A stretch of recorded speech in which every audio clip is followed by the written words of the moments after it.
What's up, party people? Y'all know who it is over there. It's Pops, man. We always over here on this couch. We're going to get into the parental annihilation that goes on these days, especially when you're a man and especially when you're a black man. Let's talk about it.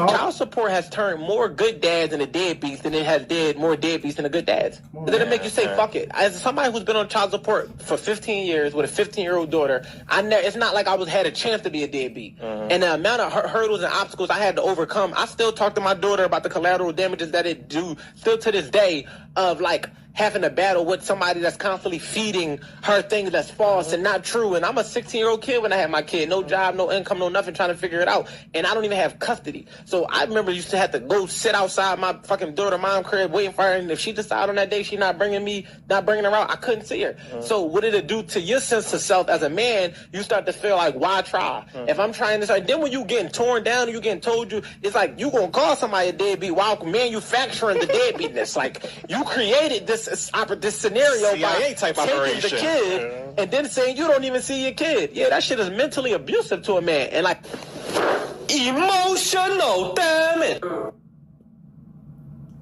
You know, that's the whole entire thing, though. I mean, I everything he just said is absolutely correct because you know, being totally transparent.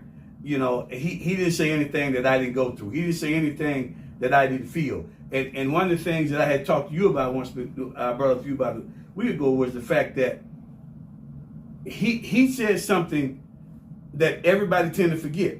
Yes, sir. Because they act like men don't have feelings.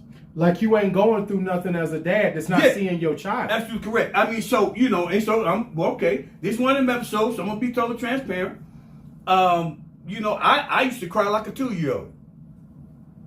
Wasn't nobody around but me. I used to cry like a 2-year-old. So if y'all want to say something about somebody being up in their feelings, well, you know, because that's something that I've experienced. So, you know, until that actually happens to you, you don't know how bad that actually hurts you until it actually happens to you. See, I can sit over here at this camera and I can tell you about it, but player, I'm going to tell you something right now. It's different when you go through it. Thank you. Whatever it is that you thinking, it's even worse than that.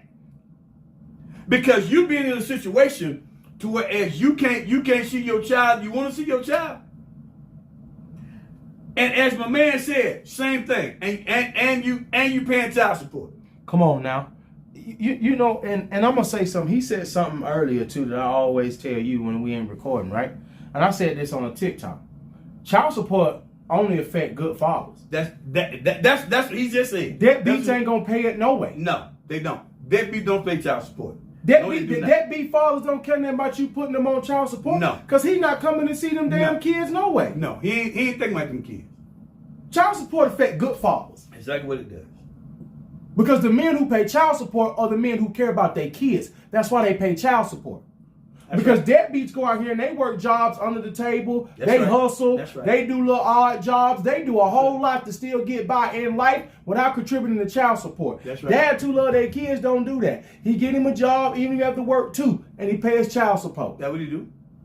It don't affect good fathers. I'm tired of people not listening to me when I say that. The only thing that child support affects is the dad who wants to be there. It don't affect the dude who don't care. And let's just be real transparent.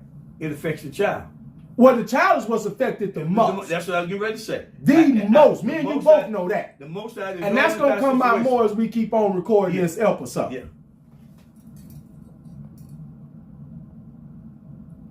They had songs that was just starting to come out. I hate my baby daddy. You look just like, it was songs saying that. So not only that, all of my female cousins, all of my female friends, they took on a position that this is my baby. This is my child. Can't no nigga tell me, and y'all done made this together, but the black woman claims 100% control and domination over this child. And a child is a man's legacy. A child is a man's legacy. So all the black women I heard, they never said this is our child, it's my child. And if their mama says something, they go tell mama, this is my child, I raised my kids, my kid. And if the nigga got something to say, no, nigga, I carried this for 9 months. Bitch, I carried him in my nuts before he got to you. So that's a man's legacy. So the black man is robbed of his legacy through the baby mama. So when I came home, every nigga I saw and knew was not co-parenting responsibly with a black woman. No. She wouldn't allow him to. She had full control over the kids. If she didn't want to get a kid the last name, the kid didn't get the last name. If she wanted to say this another nigga was the... All right. I'm gonna be wet right now, man. I'm gonna be me on the show. I'm gonna speak openly and honestly.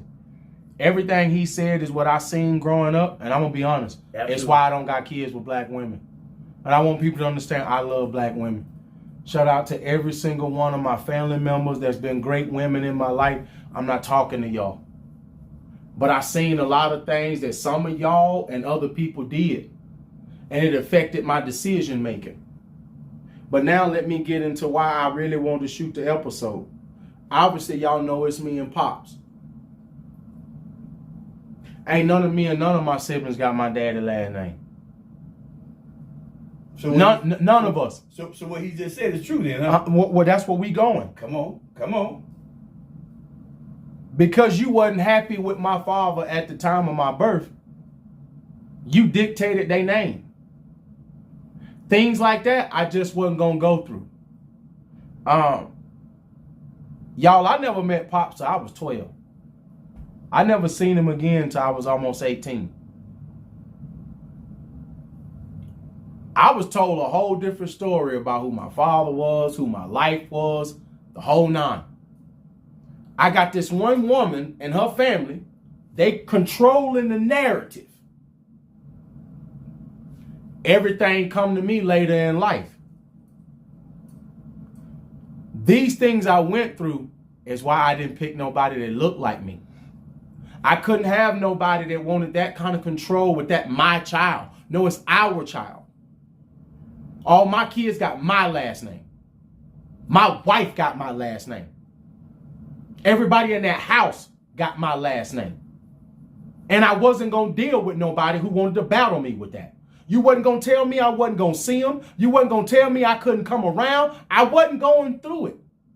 Finding out what my father and I watched a lot of other brothers back in the hood go through, I'm sorry. I'm not putting no damn baby in you.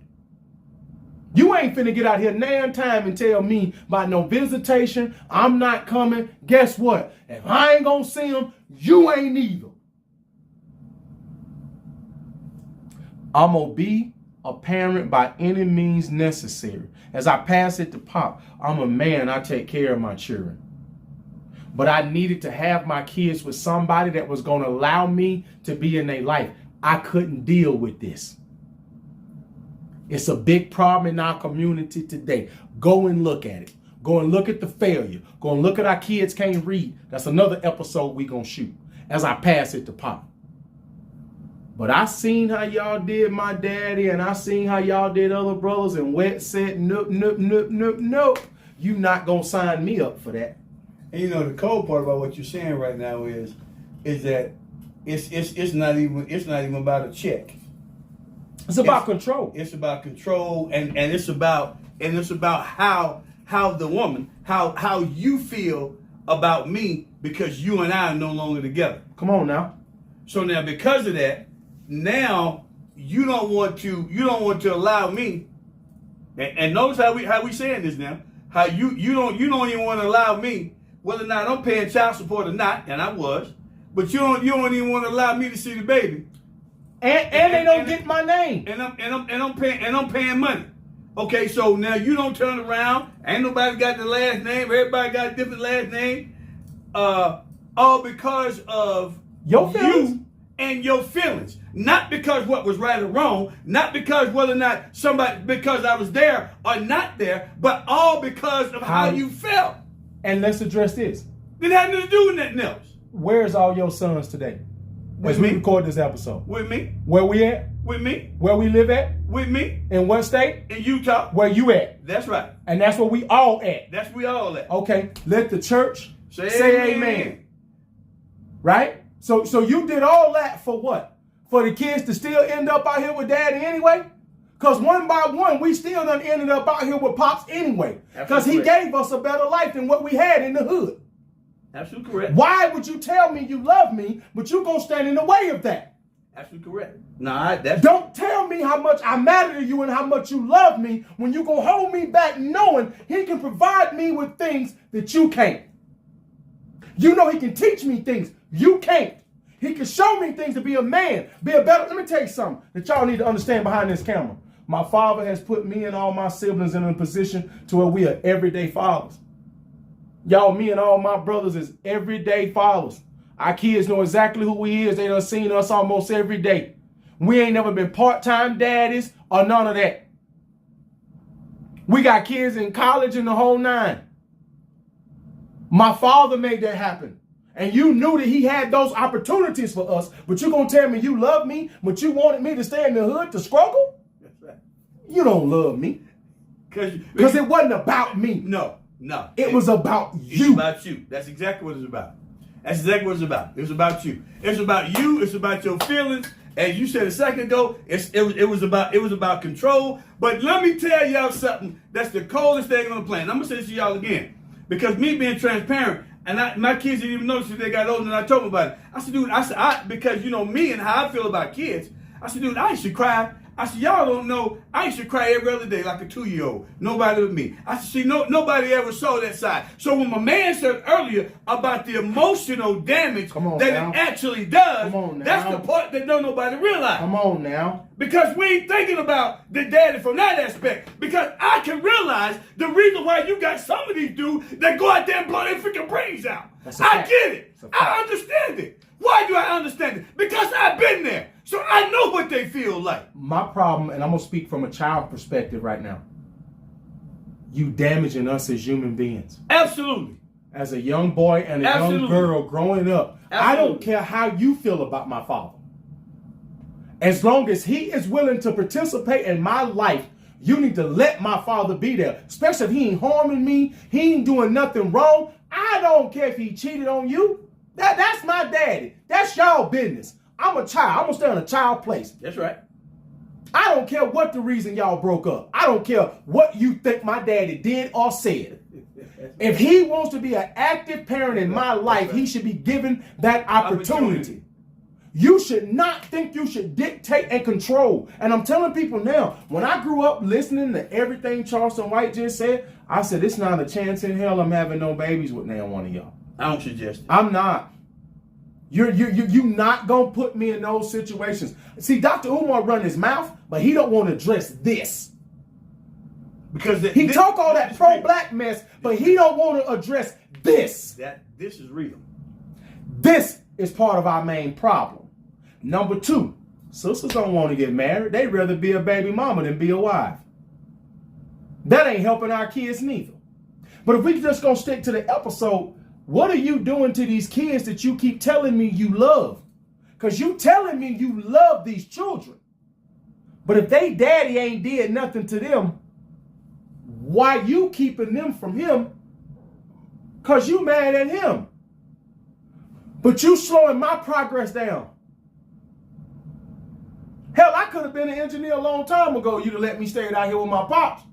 When I first came when I was 12. I told you I didn't want to go back to the hood. You never should have forced it. Because as soon as I got the opportunity, I came right back. That's the bottom line. You held my life up, no matter how you break it down. It wasn't better for me to be with you. Be with you to do what? Struggle to be broke in the hood? What was better? What was better? Man, look at my life. I do big boy-ish. I've been able to buy all my kids' cars at 16. I've been able to send kids to college. I I would have been an engineer a long damn time ago if you hadn't let me stay. You'd let me stay out here. I'd have been that for the last 15, 20 years. Instead of getting there now. Right. These opportunities were already here for me back then, but it was about you. That's fact. And we don't talk about this in our community. No, so when Dr. Umar and these pro-black people run their mouth, what they overlook is this. When you grow up in a community where your own mother and the majority of the women handle situations like this, it forces you to think differently about the person you want to procreate with. It sure does. And I want to have kids with somebody that wants to let me be a father. I don't want them with some woman that decides when she get mad, when she get upset, I can't see my kids, I ain't with her, I got to go on child support. Man, me and my wife, before we got married, we had our kids, right? We broke up a few times when we was younger. I ain't never got no phone call talking about I can't see my children. I ain't never got no text message. I ain't never got no threat. I ain't never nothing. It's been come get them. Woman worked with me so much, let me come and get my kids every day and then every other day on the weekend.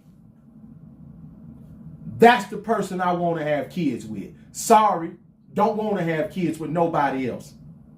I need somebody that want to co-parent with me. And growing up, I didn't see a lot of co-parenting. I seen a lot of black women dictating the narrative, dictating the visitation, dictating when the daddy could come around. Everybody be trying to make it seem like all the brothers just be deadbeats. Man, you don't know the hell brothers be going through just to see their kids. What my man say? He told you a minute ago. He said it. And that's reality. So here we are. You out here. We can't see the kids. Here's my issue. Kids that you wouldn't have on. That's 50% yours. That's what I was getting ready to say. You took me there. That's exactly where I was going right there. Because now here it is. How is it that regardless, if I want to see my child, that's my child, that's your child. It's not just your child. It's our child. So tell me the reason why I was good enough for you to lay down with. Come on now. But I'm not good enough for me to see my baby. But I was good enough to see my babies before you got mad. Because let's keep it real now. Because up until you got mad, everything was all good. Look, I told you before me and you talked, I never knew none of the stuff you did when I was a baby, because that ain't what I got. He just got a scholarship to go to college, and he went to play ball, and he just left. That ain't what happened. But once again, when did it change? When she got upset. She was calling you when I wouldn't go to sleep as a baby, telling you to walk over here and put me to sleep. Drive over here, put me to sleep. That's right. So how was you good enough to lay down and make it? You was good enough to do all that. But when you decide you want to go to college and play ball, now you don't love it. That math ain't mathing. No, and the sad part about it is that it happens. And it happens to way too many brothers. And it's happening more than we talking about in our community, Pop. That's the sad part. Because every time I turn around and I see another brother that has a similar, well, I ain't gonna say similar, it's the same story. Same story. And that's the cold part about it. I mean, they ain't similar. They're the same story. I talked to a guy in New York, got the same problem. Yeah. I talked to a guy in Florida. That's why I chose what I chose. Guy in Florida got the same problem. I talked to a guy in Washington, got the same problem. Facts. And I say that to y'all to say it like that, and y'all might think when I use those states that I'm being funny, but I'm not. Because I've actually talked to men from those states when we've gotten together that had the exact same problem. As I did. It's a black issue. It's a black female issue. It is. So now it's my. And it's so like it's sad. Johnny Gill. And it's so sad that it like I said again a minute ago, it's not about the money. It comes back to once again about how you feel. I want power and control based off of my feelings. So however you feel today, yes, it's what dictates whether or not I can see my child or not. How she feel will dictate whether you see your child. I'm telling I wasn't doing it. Like I would tell people this right now, and I said this on a TikTok, and I think it got like 12,000 views. I've never met a good black man that didn't end up on child support. I've never met a good black father, and his baby's mom, and that woman is black. I've never met a dad who just was a good dad that didn't end up on child support, that didn't end up taking it through the ringer. And not even just black, now that I done moved to Utah. Oh, white women do it to white men every day too. Hispanic women doing it to Hispanic men out here every day too. I talked to a guy last week said that. The more that I've been out here in Utah and I've been around other races the last 24 years, the more I don't realize women just play the game raw, man. They sure do. Once she getting her feelings, it's dirty. But in our community, I'm going to speak, it's way dirtier. Way dirty. It is way more common if you want to be a father for that woman to give you a problem than for her to work with you. You know, because it's amazing how you just hit the nail on the head. The ones that want to be the dad is the one to get all the smoke. And here's the thing. And the ones that don't want to be a dad, they don't get nothing. Are the ones that you be trying to get to be a dad. Because they know taking them kids away from those men don't affect those men. So you want to take the child and you want to try to take the child and use the child against me and use the child to actually hurt me. Well, let's just be totally transparent once again. Y'all do realize, all y'all sisters, y'all do realize how this actually turns out. Well, if you don't, I'm about to shoot it to you, and I'm about to tell you real quick. This is how this actually turned out. See, the child gets older. Come on now. And then once the child gets older, the child wants to know more about their daddy. Come on now. And then once they start to get around their daddy, and then they start to hear the stories about what it is, what really went on, and when they get to the truth, now they mad at you. And the resentment is pointed at who? You. So now my focus is no longer on daddy. No, it's on you. It's on you and what you've done. Because now the babies is mad because they realize, well, hold on, my daddy wasn't nothing like what you told me he was. You made my daddy out to be Michael Myers, and he couldn't be farther from that. That wasn't none of my daddy. I'm going to say it one more time. Hold on. You made my daddy out to be Michael Myers. Matter of fact, since we black, we going to use Candyman. You made my father out to be Candyman. He couldn't be farther from that. So my dad was paying child support? So you my whole life. So you getting a check? Wet whole life. Hold on, so you getting a check? Telling me he ain't did nothing. And you tell me, and you don't tell me that my dad didn't want to have nothing to do with me? And then once I get older, and then I'm seeking, and then I want to go find out more of the truth, because now I want to know more about my daddy, and then I go get around my daddy, and then I learn the truth. Now I'm hotter than fish grease. Come on now. And as a child, I resent you. And now you're my hot wit. Yes, sir. See, I'm hot with you. I'm mad at you. I'm hot. I'm mad. I'm upset. Because here it is. I'm thinking, I don't grew up. I'm mad. I'm upset at this man. I'm keyed off at this man. Now. You know, I don't call him everything but a child of God when you wasn't around. You know what I'm saying? Now. I don't cuss him out. I don't did all these kind of things. And then I got to go back to God and be like, God, I was wrong. Because it wasn't nothing like that she told me that it was. He ain't nothing the way that they told me he was. He's totally different than that. How you gonna do that to me and tell me that you love me?